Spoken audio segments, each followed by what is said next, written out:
Topic number 2. 2 months ago I revealed that a revolutionary new intelligence weapon was being introduced by Russia. I refer to their organic robotoids. These are man-made, robot-like living creatures, perhaps best described as computerized animals. They are designed to simulate human beings almost perfectly in appearance and behavior, and yet they are not human. Robotoids are so far removed from the knowledge and experience of most people that they are very difficult for many people to believe. But now more and more major surprises are filling the news. That is, they are surprises if you do not know about Russia's robotoids. For example, consider the Middle East and the alleged gasoline shortage. Nearly 4 years ago, on October 12, 1975, I wrote an article on the op-ed page of the Washington Star. It was titled, "Who's to Blame for Inflation? It's Time to Be Fair to OPEC." The comments I made then are still true today. For example, we hear constantly about the increasing price of oil, but, quote, "You must remember that products from the oil-consuming countries to the oil-producing countries are costing more each day," unquote. And, quote, "Thus oil price rises appear to be limited, while the products of the industrialized countries are unlimited, open-ended. Is this fair?" unquote. When I wrote those words in 1975, I was out of step with the crowd. For the next 3.5 years we were told increasingly that OPEC, especially Saudi Arabia, was our economic enemy. But suddenly, in the past 2 months, everything has changed. The Hate Saudi Arabia chant in the major media has abruptly stopped, at least for the moment. Instead, stories are appearing about renewed trust between the United States and Saudi Arabia, and as if by magic the contrived gasoline lines are disappearing with promises of more gas on the way. It's all the result of the Russian robotoid shuttles to the Middle East, my friends, which I reported in AUDIO LETTER 46. Russia stopped the war plan and robbed the big oil companies of their excuse for shortages. Now consider the SALT II Treaty. There's a relationship, my friends, between SALT II and, of all things, the Skylab debacle. There is nothing at all in the major media news about this relationship, but as my older listeners know, SALT II and Skylab are just tips of the same iceberg, and it's an iceberg that is already sinking our ship of state. Earlier I reviewed how the real story of Skylab's fate began on September 27, 1977. That was the day America lost the secret space battle of the Harvest Moon to Russia. 3 weeks later, a Russian Cosmos interceptor blasted Skylab out of existence. The real story of the present SALT II Treaty also began on September 27, 1977. That day Soviet Foreign Minister Andrei Gromyko delivered a speech at the United Nations. By the time Gromyko spoke, it was already clear that Russia was winning the space battle, so he spoke very harshly about American stalling on SALT II. He delivered what amounted to a veiled ultimatum. Then he left for Washington for a highly unusual nighttime meeting at the White House with the real Jimmy Carter and Secretary of State Cyrus Vance. Breathless reporters told the nation there had been a breakthrough in SALT II. But when I recorded AUDIO LETTER 26 3 days later, I revealed what had really happened. The stories about a SALT breakthrough were lies, cover stories to allay public concern. That's what my listeners heard in AUDIO LETTER 26, and for the following 1.5 years SALT II went nowhere. But early this year, drastic changes in America's rulership began taking place. For the past 6 months, the AUDIO letter has been focusing on these changes as they have taken place, and they have led, among other things, to a turnaround on SALT II. The changes began on January 26, 1979 with the murder of Nelson Rockefeller.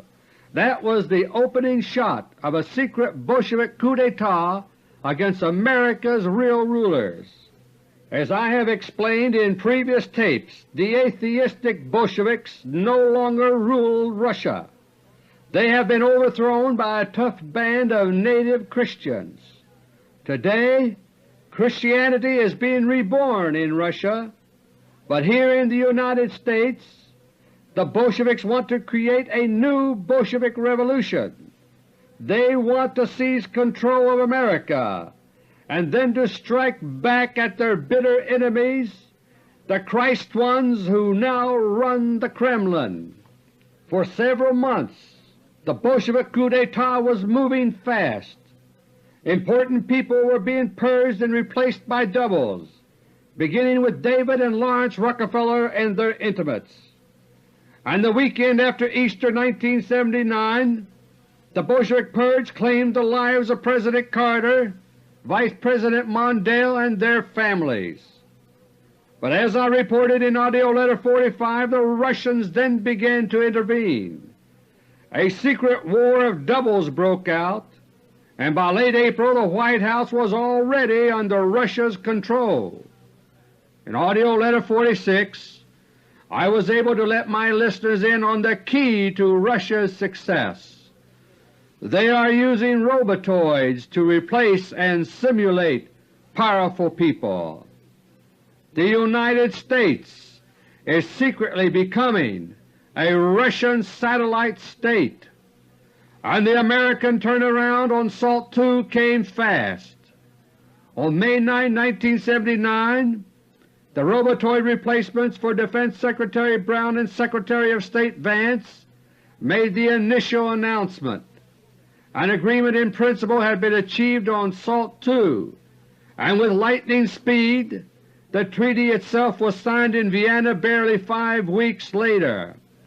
My friends, Russia signed with herself through Carter Robotoid No. 3 and Brezhnev No. 2, the human double for the late real Brezhnev. At first the new SALT II treaty brought howls from Capitol Hill. We heard over and over that it was in serious trouble, but last month I reported the true situation. SALT II's most bitter opponents in the Senate are people who are playing ball with the Bolsheviks here in America. Russia is replacing them with Robotoids, and the earlier hard line against SALT II is slowly evaporating. The shift is subtle so far, but it is clearly visible. For example, the late Senator Barry Goldwater worried constantly in public about verification. But on July 23rd, Robotoid Goldwater said, quote, "I would not be too exercised over it now." Unquote. An even more bitter SALT II opponent was the late Senator Henry Jackson. Jackson always played up the Russian threat. But on July 23 he accused Robotoid Defense Secretary Harold Brown of exaggerating that threat. He called it scare tactics to sell SALT II. Even our outgoing ambassador to the Soviet Union, Malcolm Toon, is no more. Toon was publicly very suspicious of SALT II, but now a Toon Robotoid has abruptly started campaigning in favor of SALT II, and he won't explain the change. Robotoids, my friends, are a very powerful weapon, but as I pointed out in AUDIO Letter 46, they are also very troublesome. They do not live long, especially under conditions of constant exposure and stress. They must also be programmed, and yet they are also somewhat unpredictable.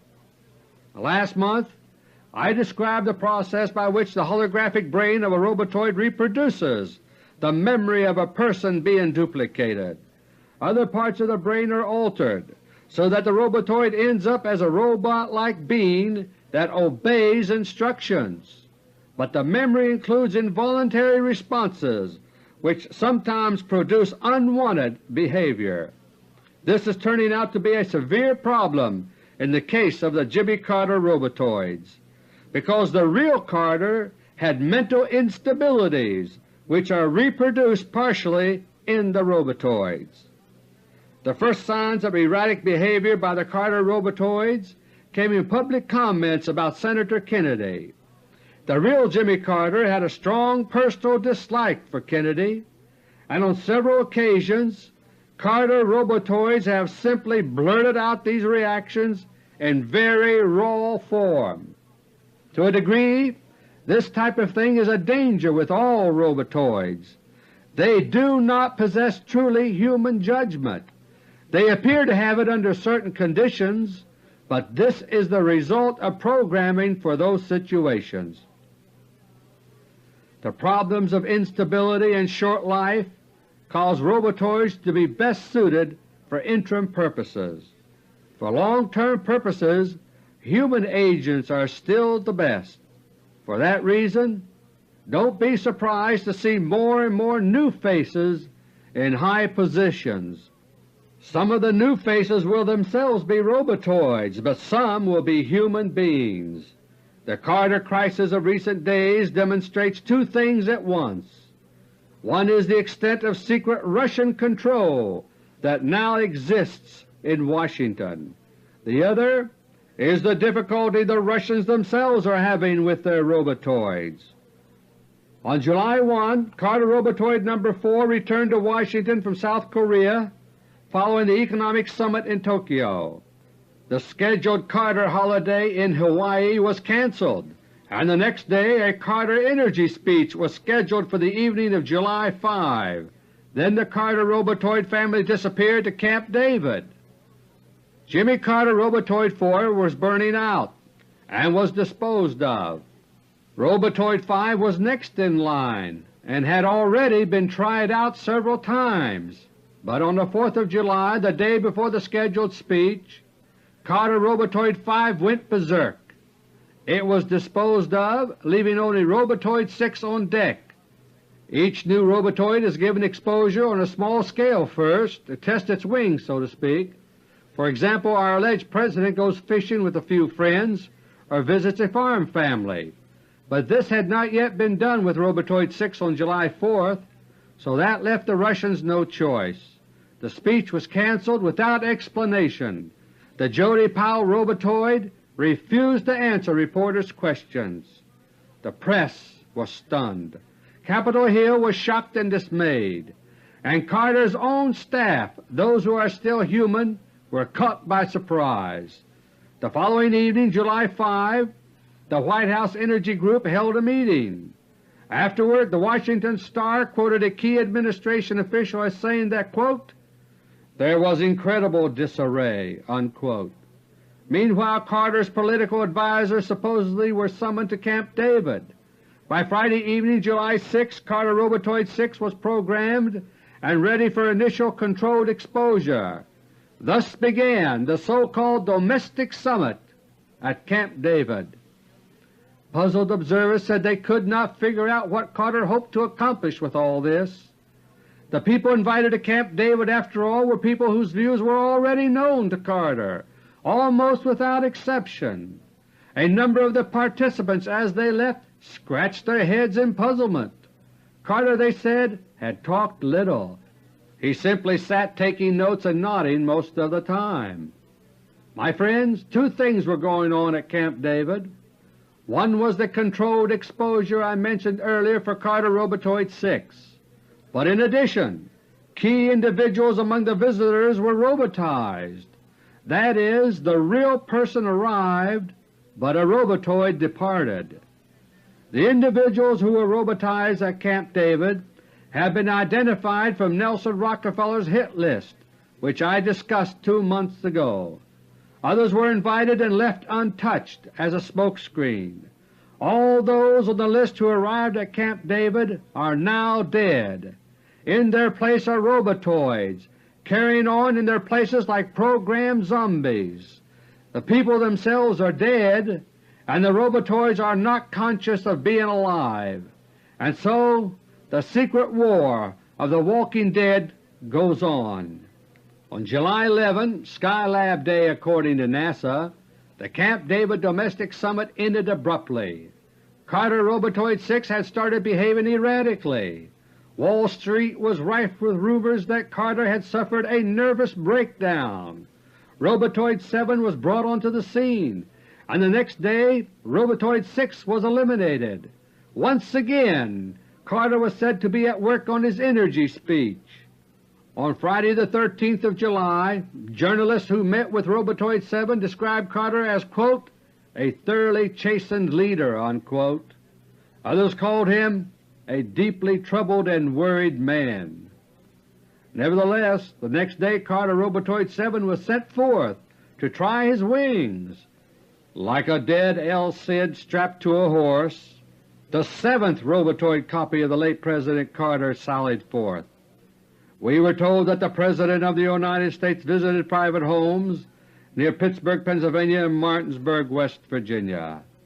Afterward, the Russian Robotoid command in Novosibirsk must have sighed with relief. One of the hosts told UPI, quote, I feel better about him now. He's acting more like a president now, unquote. That Saturday evening, July 14, Carter Robotoid 7 arrived on the White House lawn by helicopter at roughly 6:30 p.m., but the Russians were taking no chances. An Associated Press dispatch that evening described another unexplained strange turn of events. Quote, members of the press corps, who normally are allowed on the lawn to see and photograph the arrival, were barred from doing so on Saturday.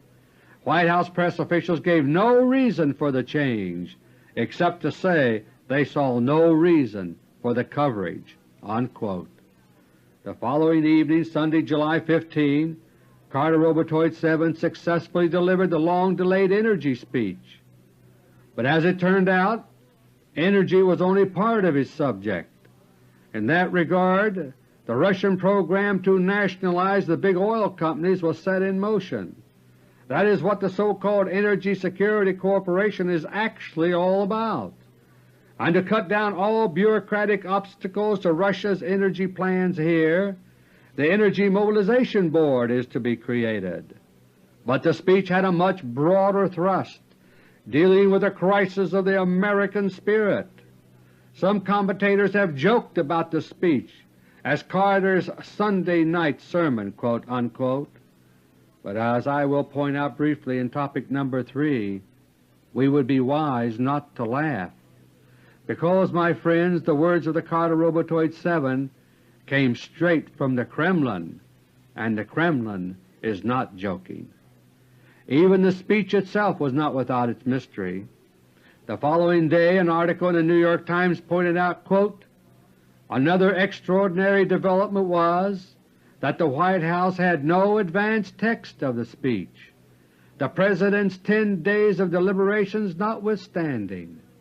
It was the first time in the memory of veteran reporters that no prepared text was released, unquote.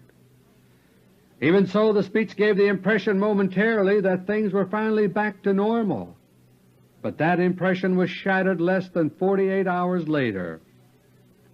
Shortly after 4 p.m. July 17, the Jody Powell Robotoid issued another brief surprise announcement to reporters.